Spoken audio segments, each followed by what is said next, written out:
Hey everyone, for those of you tuning into EarthWise Pet's Pet Wellness Podcast, we're really excited this week to switch it up a little bit and not speak just about nutrition, but we want to speak about those wonderful people out there that are helping save our pets on a regular basis, save the lives of our beloved family members, furry family members, and also just raise awareness to an issue that some people may not be aware of.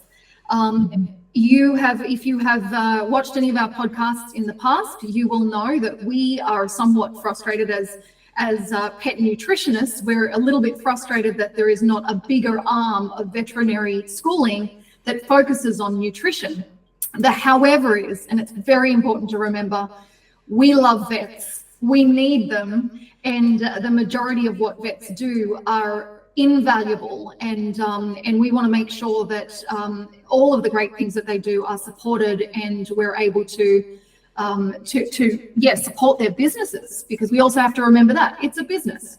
But the thing that you may not be aware of is that there is a mental health crisis within this community. So there is a high level of suicide rate within the veterinarian community, and so we wanted to bring on one of our best vets, our best vet mates, to come on today's show and essentially open our eyes a little bit to that, educate us a little bit about it, what is possibly causing this, and what we can do as a community, as people within the pet field, but also people as customers who just love our pets, what we can do to help the vets. So Dr. Bruce Vernon, thank you so very much for joining us again on this podcast. We feel like we just can't get enough of you. But today is a little bit of a sad subject that we're hoping we come out with some positive tools and resources for. So can you tell us a little bit about this mental health crisis? Yeah, and first, thank you for having me. This topic is maybe a little more personal for me, and so maybe a little bit harder to talk about, but veterinarians as a profession and have a much higher prevalence of mental health issues, mental health disease, and psychological stresses that they're under, which lead to higher rates of, unfortunately, suicide. And the numbers statistically that I throw out will be just numbers to you, but as a veterinarian, as I go through these numbers, unfortunately there are names and faces and colleagues who are attached to these numbers. And before I actually mention the numbers, I think that it is probably worth stating that the statistics, and there's not a lot of them and not a lot are needed, but I think it's underrepresented for some reasons that we may get into a little bit later. But just as a point of reference, in the general population, taking everybody in whole, about 3.5% of the general population, of the person you run into walking down the street, is going to be dealing with a mental health issue to the level, we're not talking about just a day where we're a little bummed out and we need to sit by the TV and drink a hot chocolate. We're talking about those who are dealing with a mental health issue to the degree that they should be or are having some form of professional therapy or professional help. And that's about 3.5% in the general population.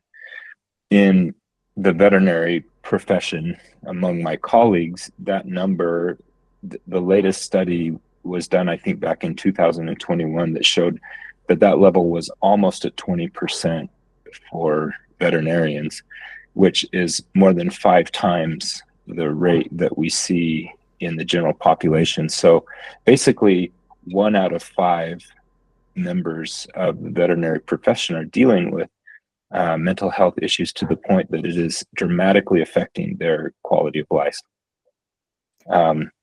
which leads to suicidal ideation for a lot of them, and that rate of veterinarians who unfortunately take their life because of this mental health issue is is anywhere from 2 to 4 times higher than the rate that we see in the normal population. And so obviously that indicates that there are some, there's some unique stressors in the veterinary profession that are contributing to this. So that is the scope of the problem. Those statistics are, like I said, to me, come with faces and names and people, because within the veterinary profession, I think I read the statistic that said 80% of veterinarians know someone close to them in the profession that has taken their life. And I know that's true for me, and the other colleagues that I've had have the same experience. Wow. I just want to first start off by saying thank you for sharing that information. I know that was probably extremely difficult, even just to broach the subject in general. But I very much appreciate, and I know our listeners do too, hearing not only the numbers, but hearing your sentiments that there are faces and names attached to those numbers, and that making it so much more significant, even to someone like me that I don't personally know any veterinarians aside from you, Dr. Vernon, and having zero understanding that this was even a problem in the first place. So just so we can better understand this problem, do you think you can share some of the reasons why this is such a problem, mental health is such a problem within the veterinary community? Like, are there things that are contributing to this? Yeah, I mean, I guess at the fear of overgeneralizing, because it's such an individual thing for every person who's struggling with these things. But I think that there are a handful of categories or causes and contributing factors. And I think the beginning of it, or the root of the problem actually starts before we become veterinarians, before we go to school. I actually just yesterday had the cutest group of Girl Scouts come through my hospital on a tour, and I have a box of unique and often gross things to show to these groups that come through. And I always ask the group before we start, how many of you would like to be a veterinarian when you grow up? And it's almost always half of any group. It doesn't matter what the group is. It's almost half of the group that wants to be veterinarians. And sometime between 8 years old and 20 plus years of age, we lose a vast majority of them. And who are the ones that end up becoming veterinarians? So this is something that is probably not well known, or maybe it is, but it may be a surprise to you that getting accepted into a professional veterinary program is more difficult than getting into medical school for human medicine. We have higher GPAs. We have a much higher applicant to position ratio, and much higher a heavier demand on experience needed. And so when you take that into consideration, you are dealing with a group of individuals who, for their whole life, have been the best of the best. They have been number one in their 3rd grade class, and they graduated at the top of their high school, and they were the smartest in their undergraduate programs. And so these are overachievers. They are high achievers, and they have high expectations. So you pair that with the fact that almost every individual that becomes a veterinarian has a story of how much they love animals when they were younger that extended into life, which was kind of the driving force behind becoming a veterinarian. I can remember every farm dog we had. I can remember sleeping with chickens at night. I can remember bunnies and animals and just loving every single one of them. I remember sitting on a bench and watching pigeons for hours just as a passion for animals and their well-being. And so we have these overachievers who love animals, who want nothing but the best for them. They want to heal the pain and suffering of this group of creatures that can't do it for themselves. And so we go through vet school, and when we graduate, I think the world comes crashing in on a lot of us as we face that first 6 p.m. euthanasia appointment. That is, I don't know why it's always our last appointment of the day. And it's the animal that we couldn't figure out what was going on. They couldn't afford to find out. They couldn't afford to treat. And here we are, faced with a situation where we have to make the decision that we're going to let this animal go and take its life. So we have this situation where we feel just a tremendous emotional burden, because we are faced with these ethical dilemmas, almost, to put it, not to even overstate it, but to say we're in a situation where we're asked to play God and decide if this is the time for the end of life for this animal, for this pet that they love, for this member of their family. And we sit there on the floor with them and their children, and they're crying and we're crying.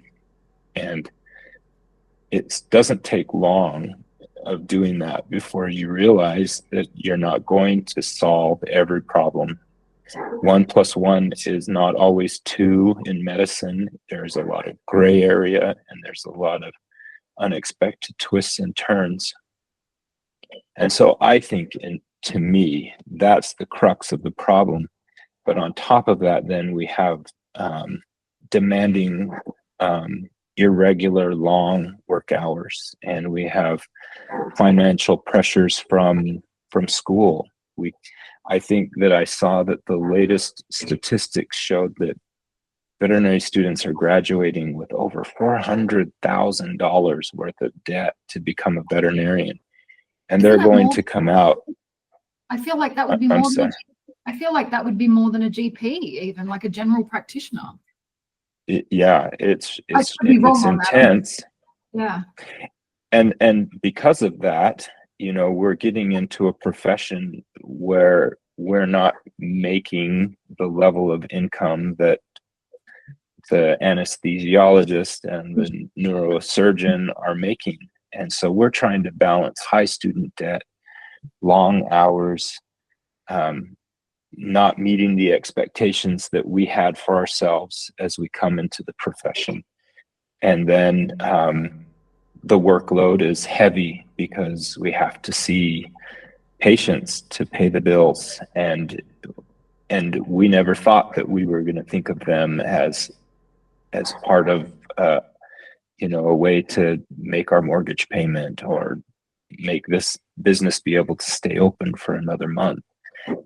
And then the client's expectations. There is a great deal of stress that comes from the accusations that we get from some of our clients about you don't care, or you're in this for money, which in the vast majority of situations just couldn't be any further from the truth. And so just a whole stack of things that are going against us. And then on top of that, like I said, we just have such high expectations for what this profession was going to be and what we were going to offer to it.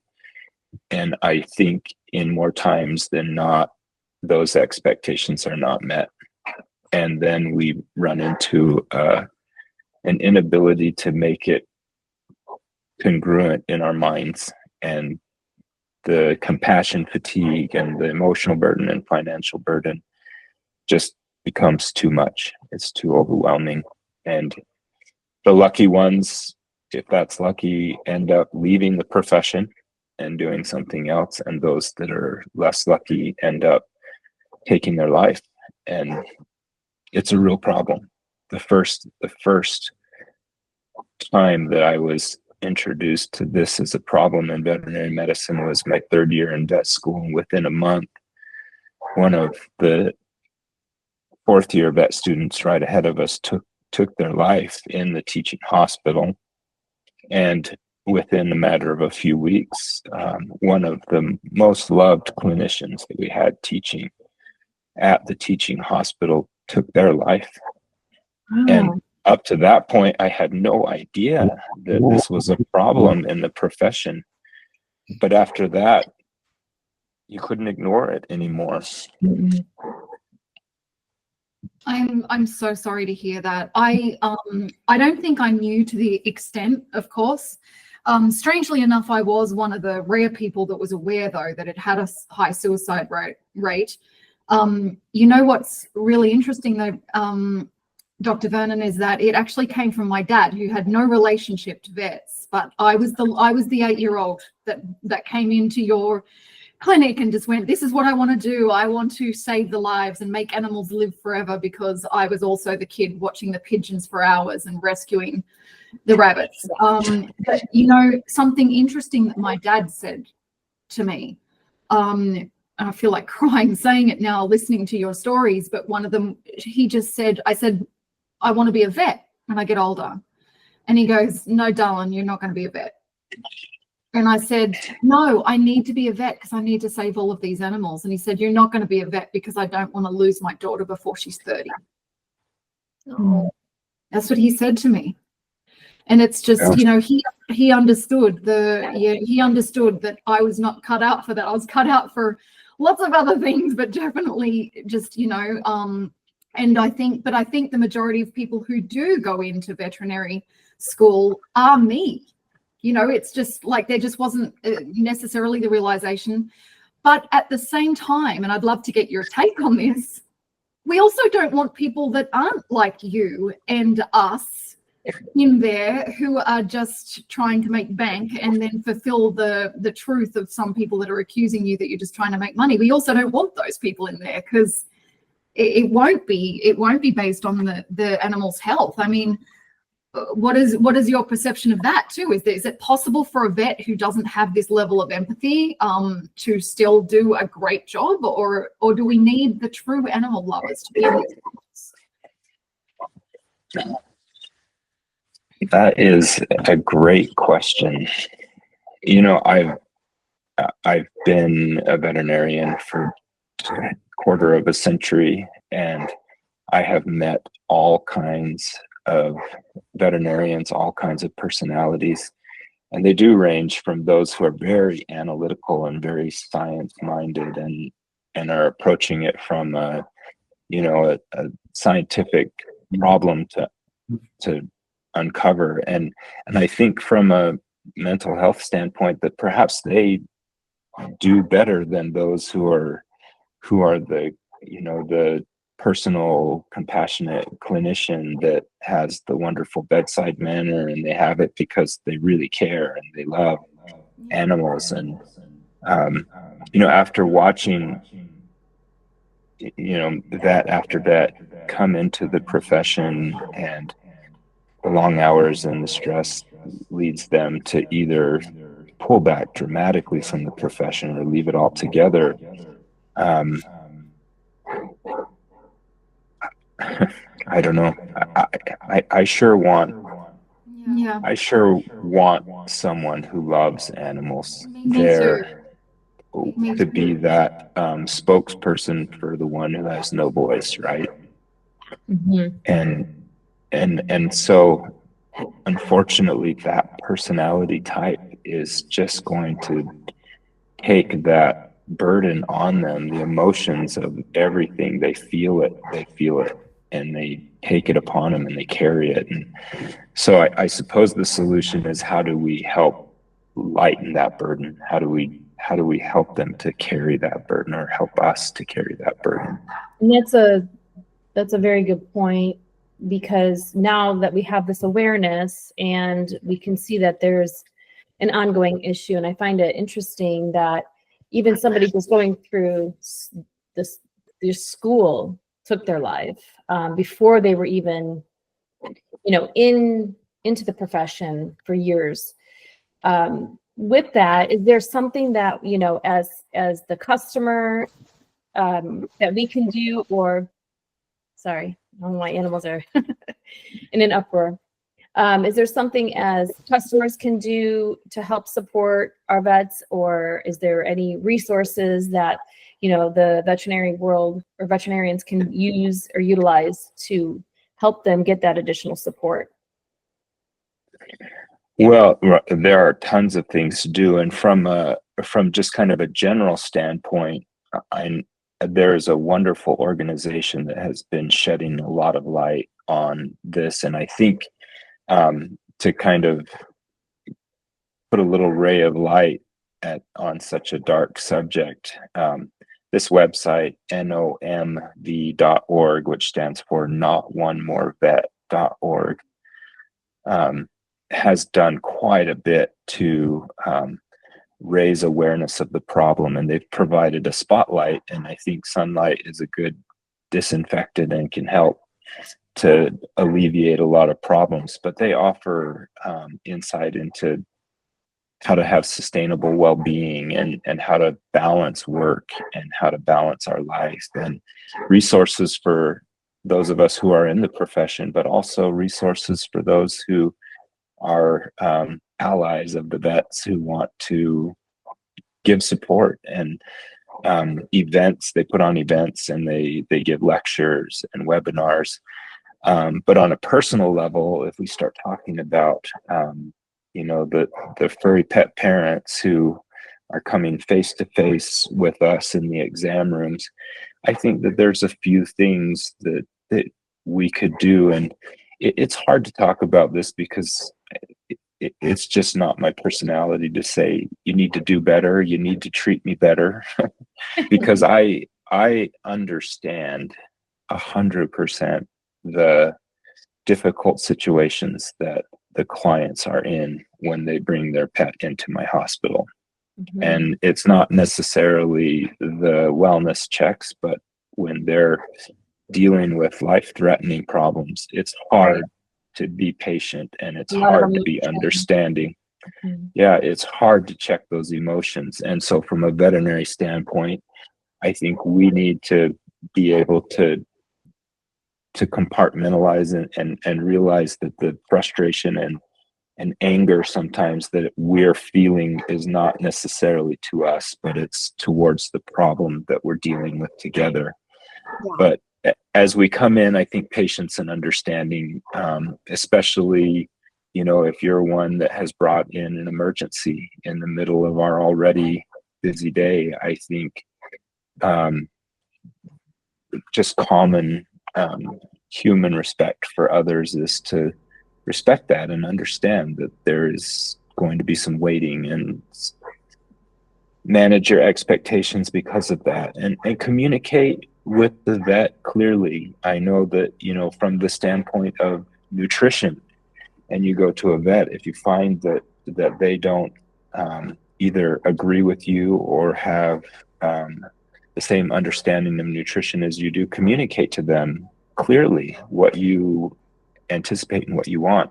I've had many times that clients have come into the room and will hesitantly bring something up because they're worried that it's something that I would disagree with. And I've learned a tremendous amount from those clients who will communicate it clearly, but compassionately, and with respect and kindness. And I've spent many hours on the phone with specialists after I've met with clients who have said, have you thought that this might be something to look into? Because they communicated it respectfully. I wanted to look into it for them and find that. Showing appreciation above all else and being respectful.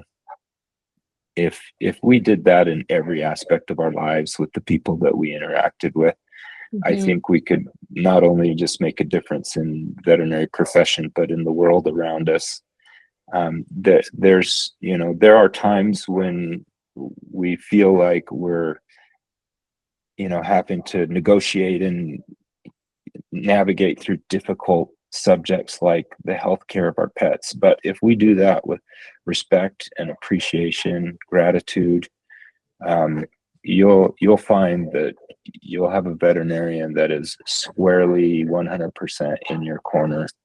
Those clients that take a moment to send us a card with a picture in it, or a dozen donuts, or I go into my break room and I see the care that a lot of the clients are giving to the doctors, and it just melts my heart, because I love that they are able to feel that gratitude from the people who they're giving their hearts to, their lives to. And maybe finally follow the recommendations. Follow through on it. And that's a big source of frustration for us. But kindness, empathy, compassion, appreciation, respect, and it will make a difference in our profession and in the world. I'm glad that you brought up the point about still being open with communication, especially in regards to pet nutrition. I know that we've talked about that a lot on our podcast, and, kind of some of the differences of opinions, we'll call it. But being open while still remaining respectful in that conversation is beneficial for all parties involved, right? It's like you said, Dr. Vernon, you're learning new things. The client or the patient can benefit from that knowledge that you can share. But I'm sort of curious, because I think at the start of this, it does kind of all stem from schooling. And from my understanding, setup, the way that vets are set up for success. Do you think that that's kind of part of an issue here too, is what you're provided and what you're expected to be able to treat once you're in practice?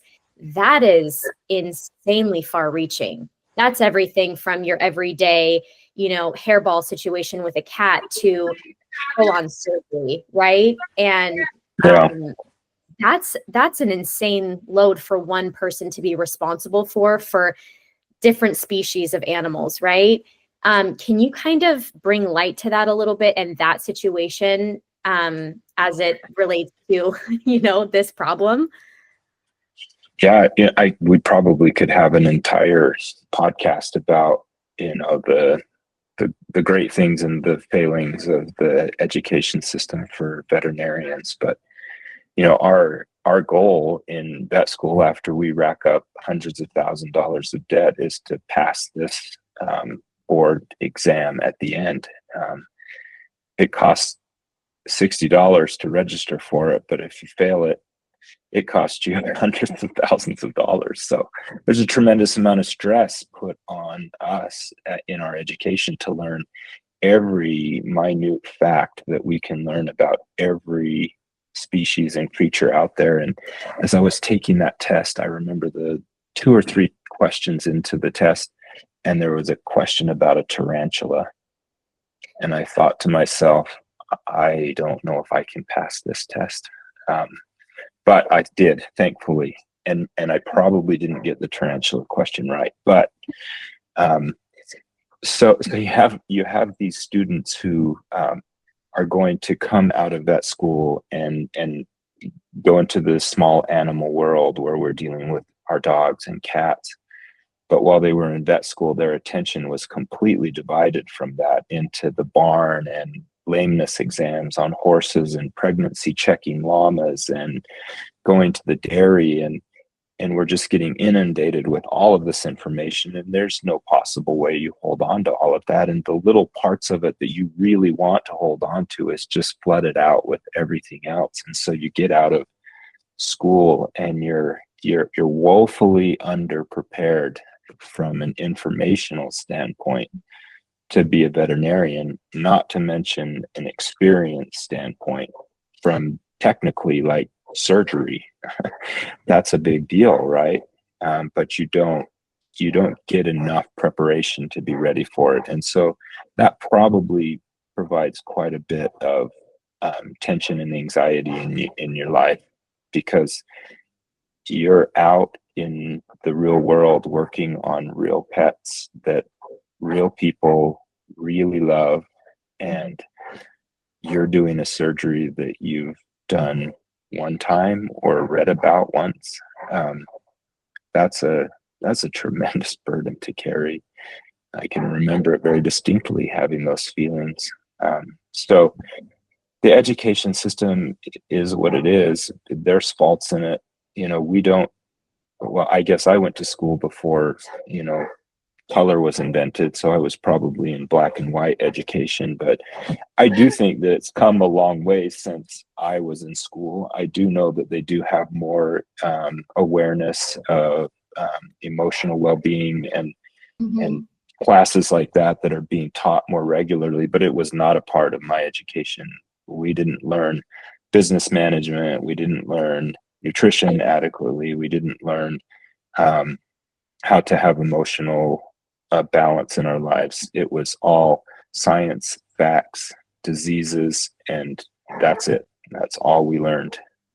It's good to hear that they are incorporating it now into that. I do see that. Yeah. I do see that that's changed quite a bit with some of the newer members of the profession that I've talked to. Yeah, it needs to.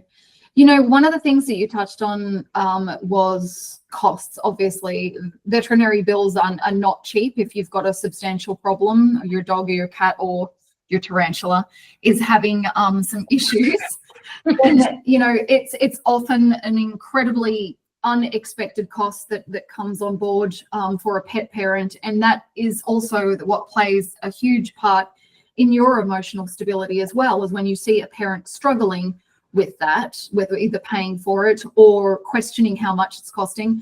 I know that in my experience, I've actually done a bit of research on that, because my husband mentioned a few times about how ridiculous the vet bills were just for my routine checkups with my cats.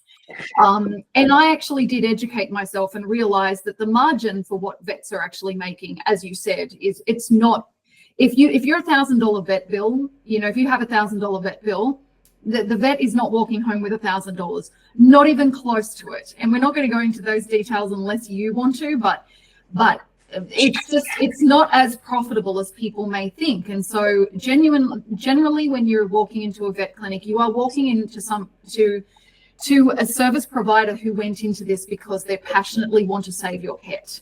So first of all, I do want to just state that, but given that is possibly one of the contributors, something that I was thinking about as I was listening to you, would it help if more people got pet insurance? Would it bring the level of stress down on pet parents? It is vet insurance, because keep in mind, I've never had it, so I don't know whether it is as brilliant as it likes to advertise.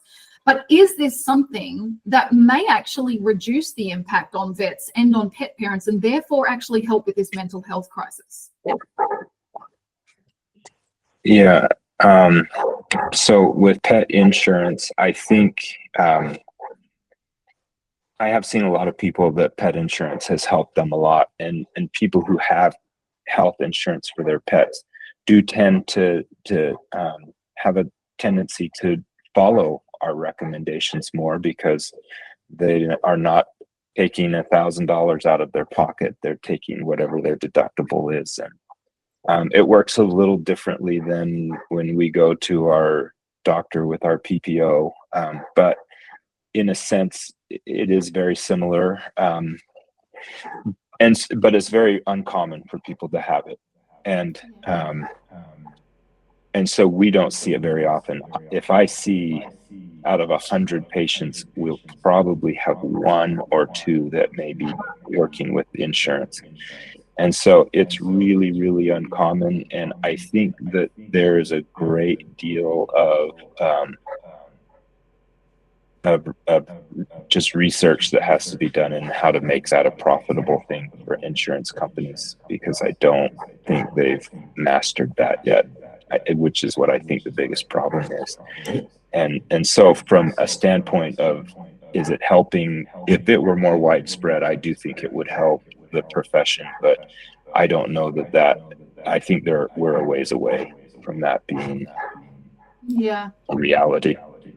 From it being a norm. But at the same time, what I'm hearing is that if the masses were to adopt it, there is a chance these companies would become more profitable. Therefore, Yeah. it would be much more feasible and could possibly make a tiny dent in the crisis. Yeah, at least the financial. Yeah. Yeah, and maybe even more than a tiny dent, because I do think from a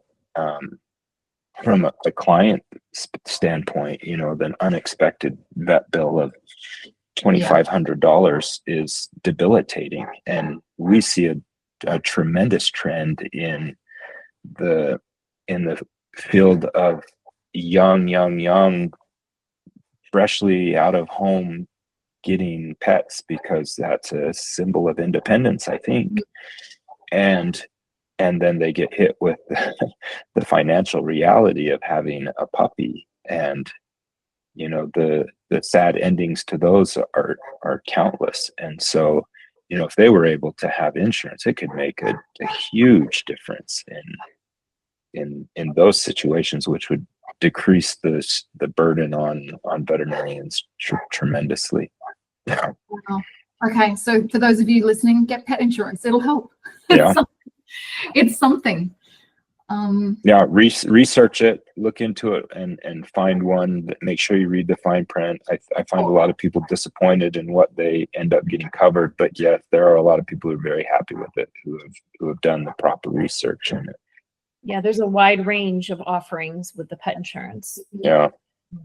And the other thing, something that I do as well is I actually do have a pool of money that I put aside for my pets. So, I haven't had that scenario yet. I have when I was younger, as you said, the young kid out of college, that's got the pet that they can't actually afford. But there are a couple of options for that. Like, if you are good with your money, then make a little pool, like, have something put aside, a separate bank account where it's just for them for emergencies, so you never have to worry. And that can help as well. I agree 100%. So I do have another question for you, and this actually stems from one of the other podcasts that we did. So we did a podcast where we did speak about nutrition with Dr. Ian Billinghurst, who is a huge proponent of the raw diet and making sure that our animals are eating biologically appropriate foods, which we know that you're a huge fan of as well. But the reason we spoke with him is because, as we've mentioned as well, the nutrition training in veterinary school that's the part that we have an issue with, definitely not the vets. And so we had a chat with him about that and about that schooling. He actually independently brought up this mental health crisis within that podcast. And he actually believes that the lack of nutrition training is contributing significantly to the downfall of the mental health of vets, because they're acting more like, in here, quote unquote, they're acting more like technicians rather than service providers who are actually increasing or improving the life of pets to prevent illness. And so he feels like they're not succeeding. Vets are not feeling the success that they should be feeling. And as soon as he changed to educating his customers about feeding correctly, it became maintenance appointments and nutrition appointments. And that's how he started to fill up his calendar and was able to create a sustainable business. Do you buy into that? Is that something that you would agree is probably contributing, because vets are just not feeling like they're having the success that they probably should if we were feeding our pets correctly? Yeah. Well, there are a number of there are a number of disorders that pets have that we see on a regular basis, that I'm 100% convinced that if we weren't feeding them the equivalent of canine McDonald's every day of their life, we would be able to see them resolve. And yet we end up treating the dog that has itchy skin every month over and over and over again, because diet isn't being considered as part of the treatment, when it should be considered the treatment rather than the last thing that we pull out of our treatment plan. In vet school, it's not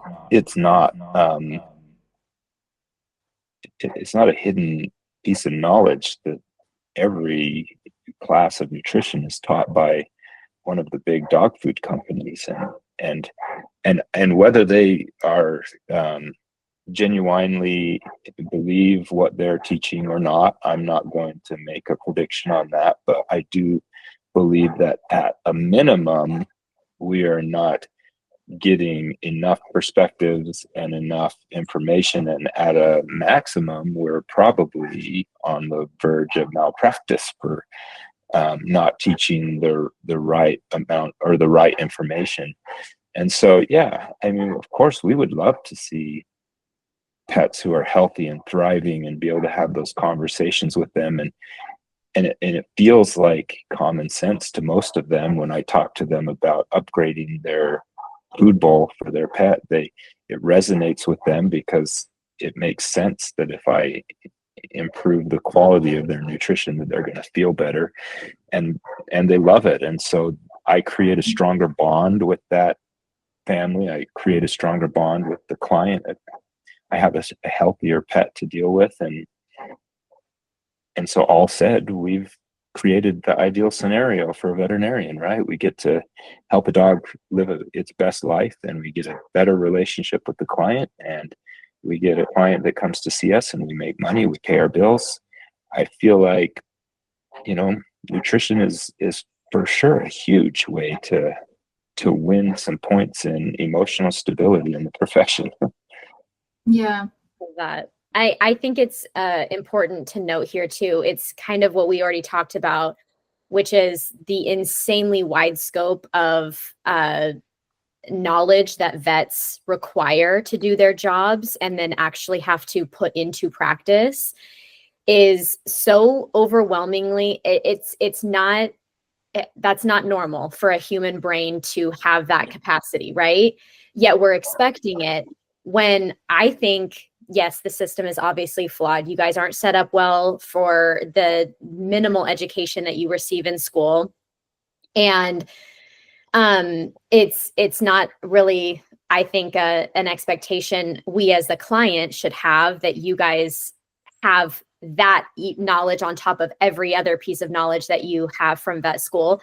But I always compare that to the human medical system, right? We have MDs they have obviously a very vast, knowledge capacity and what they focus on specifically, but they refer to dietitians to talk about the nutrition piece.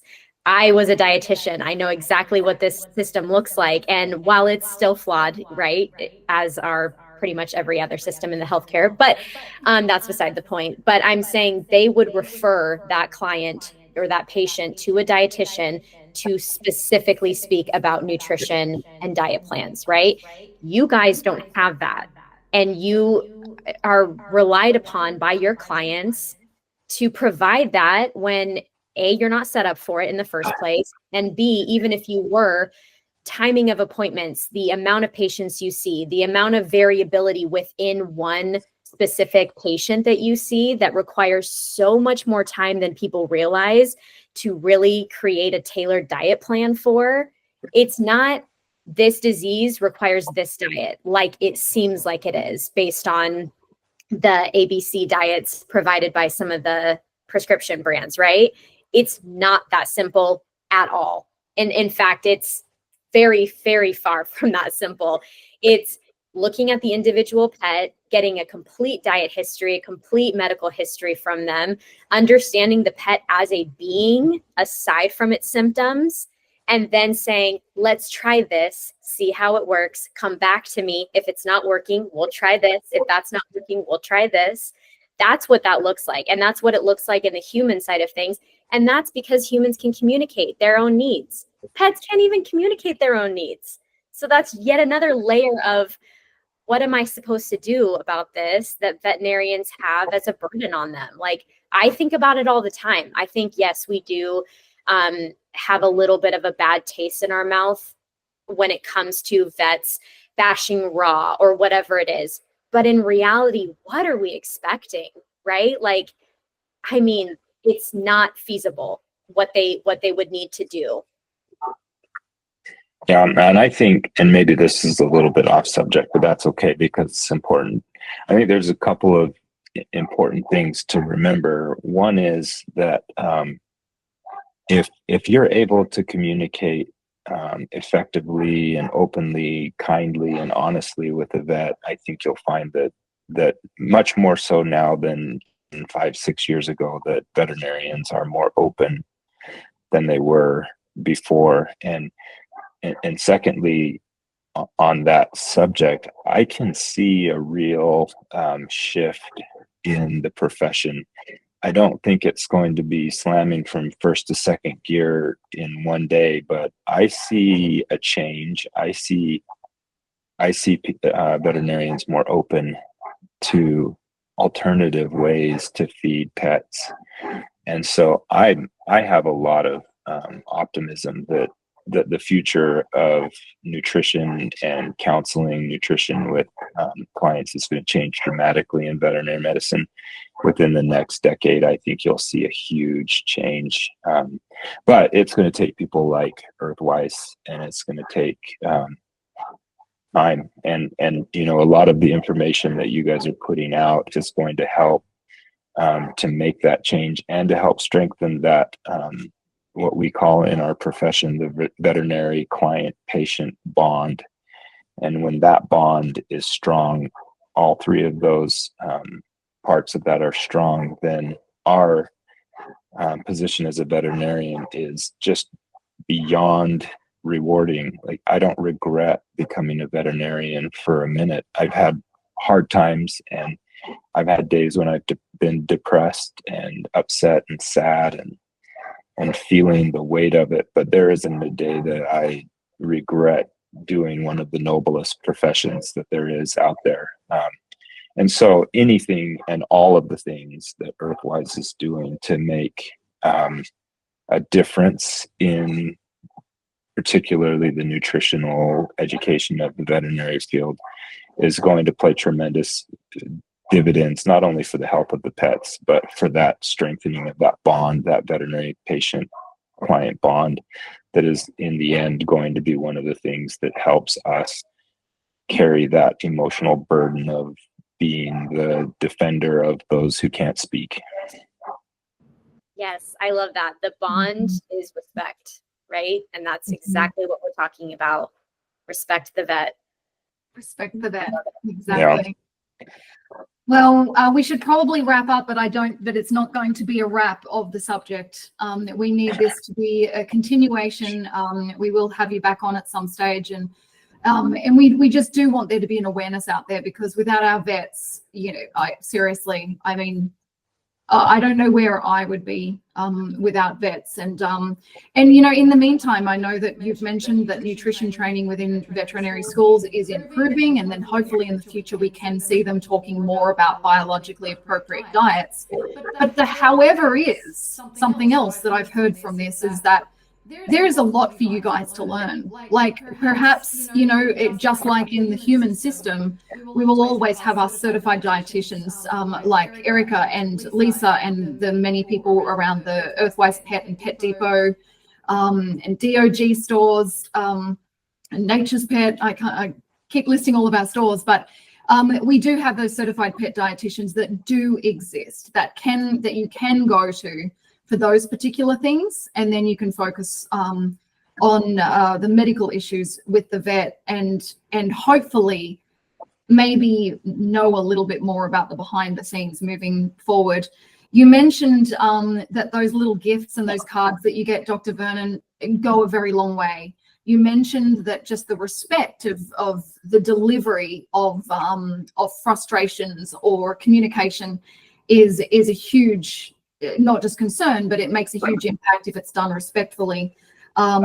You've mentioned that perhaps getting insurance or being prepared for those financial hardships when it comes to veterinary services could actually help with this mental health crisis. Is there anything else that us as pet parents, when we walk in the door of a veterinary clinic, is there anything else that we can do or keep in mind to help with this initiative so we can reduce the number of suicides within this profession? I think I would just reiterate what we talked about with that bond. When you come in to, I think some veterinarians thought that they were only going to be dealing with animals and couldn't have been further from the truth when the first animal walked in with a person and you're like, what is that? What did you bring with you into my office? I very specifically didn't learn about that one. Yeah, I'm not treating you. You can wait out in the lobby. It is very much a human profession. And so we need to, from our side, from the veterinary side, we need to value the bond with that client. And I would implore the client to feel the same way, to come in hoping to establish a bond with that veterinarian. And if it's not there, that's okay. Like, I have some clients that as much as I've tried, we just don't have a bond and they have to go somewhere else, and it's okay. Doesn't happen often. I think it's one person. I'm kidding. But there has to be that bond there. And when there is, and it's a two-way bond, and there's mutual respect, there's mutual appreciation, there's mutual expectations, and there's mutual understanding, I think that will do as much as anything to heal kind of some of the hearts that are hurting out there. There's no way to get rid of the complete emotional burden there is of being in a medical profession. But there are ways to help lift that burden. And I think that bond is pretty critical to that. Beautiful. Yeah. Thank you very much. Thank you so Not a much. problem. Thank you so much, not only for coming on to the podcast, but thank you for choosing to become a vet. Yes. Yes. Oh, absolutely. Wouldn't do anything else. Well, for those of you out there, thank you for joining us. We hope that you were able to listen or watch all the way through and were able to learn something and spread the word. This is part of our Respect the Vet initiative.